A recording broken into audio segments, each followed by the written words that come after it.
up, guys? Manny here. I just wanted to make clear the steps and procedures of this amazing new system our team is following, which is the PQS3 system. Thankfully for us, the system was made to help generate more leads at a quicker and more efficient pace, and also to erase the time being wasted with unqualified leads. Now, the PQS3 system is very similar to the former system we used to follow, the PS3 system, in that now you're just qualifying people before sharing with them the opportunity video. So without further ado, I'm just going to explain to you guys the 12-step system on how to qualify a prospect. So the first step in the system would be the preamble. So what you want to do in this step is try to say something to the person to pique their interest to hear you out without mentioning the company's name. So an example of this might be something like, "Hey, such and such, I'm currently working on something big and just needed to ask you a couple questions if that's alright with you." What you're doing with this is confirming that the person will hear you out, and if the person doesn't want to or doesn't have the time at the moment, then you'll just move on to the next person or you'll just reschedule. If they do ask you what it's about, just tell them you can't say yet because you're following a specific way of doing things. Now, step 2 begins the question asking. So you would ask the person, "Where are you working?" Remember, guys, the person asking the questions in the conversation is the person controlling conversation. At this point, you're basically conducting a sort of job interview, essentially, for your business. Now, after they answer your question, step 3 would be to give them affirmation or validation. You could do this by comparing your work situation or past work situations to theirs and such. Remember, guys, you have to relate to your prospects. They, for the most part, work jobs that are not careers, which means that this is a whole new market to build leads with. And as we know, this business is a numbers game, so you want to build as many leads possible.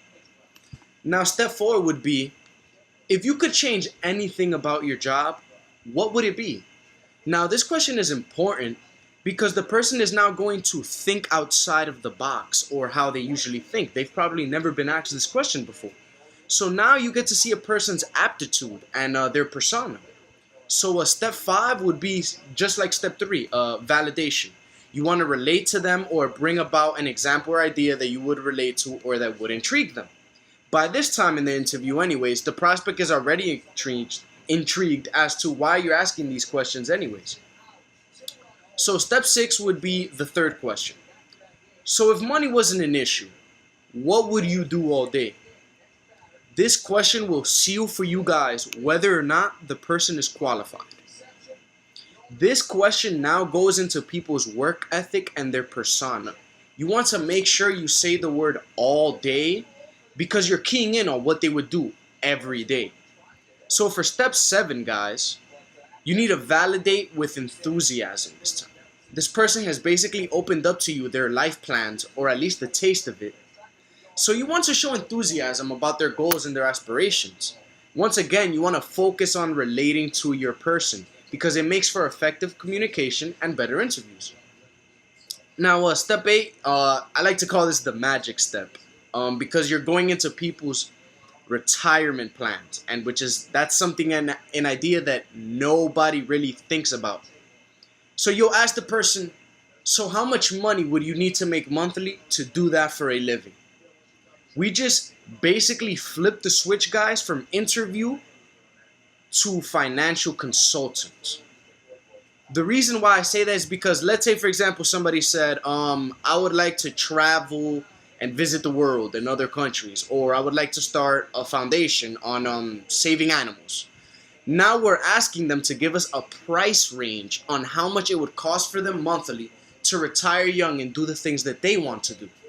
Because you can continue working for 40 years and then retire, or you could make residual income out of your life and cut that by more than half the time, which is what we're doing here. So then, guys, comes the validation for the qualified prospect. By this point, you have an idea where someone is trying to go with their lives and what their life plans are. So you can now decide whether or not the person is qualified. If he or she is, step 9 would be presenting the idea. So it would go a little something like this. Um, wow, man, I admire what you do and I admire where you want to go in life. And you seem like you have things planned out. But listen, you sound perfect for what I'm working on. After this statement, you want to jump right away into proposing the idea. So for step 10, I want you guys to remember these three key quotes. Perfect thing, if I found, when. So it goes like this. So right after you just finished telling him, you sound perfect for what I'm working for, you would say something like, I may have something for you that could be the perfect thing. If I found a video for you that's about 6 to 8 minutes, when would you watch it? Guys, what this does is that it keeps the power with you. Instead of sending them the video like we used to do and telling them to watch it and then contact you, you have them give you a time in which they would watch it. Which leads to step 11, which is the confirmation. After they give you a time that they'll watch it, you'll confirm with them that they will have watched the video. So let's just say that the person told you that they will have watched the video in, let's say, 10 minutes. Since the video is 6 to 8 minutes long, you would ask them, so if I call you in 22 minutes, you will have watched it for sure? Guys, the key word here is for sure. Because they are guaranteeing you that they will have watched the video.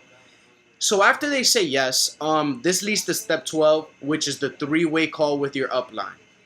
Guys, you always have to remember to call with someone that's in your upline or with someone credible in your upline or in the company. Somewhat, at least a founder 3 or above. So for example, and a good example of that would be for our team would be Chris Frederick, Justin, Mark, myself, or anyone else you may know making substantial moves in the company. So guys, those were the 12 steps for the PQS3 system. I hope you guys were taking notes and you use those notes efficiently and effectively and put them to good use. So we waste no time in qualifying prospects and getting them on board and try to get them signed up as IBOs or at least preferred customers.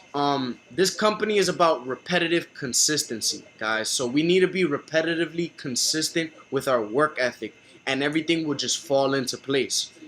Also on our NDO team site, I actually have a file that shows us during the interview how to pique interest in people who are disqualified. So it would be basically just piquing the interest in that person's market and getting their market from the person. Just because they're disqualified doesn't mean that their market is disqualified.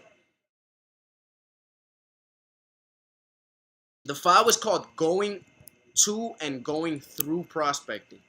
I hope you guys put that to good use as well. And it's been a pleasure helping you guys out in any way I can. Let's get it, y'all.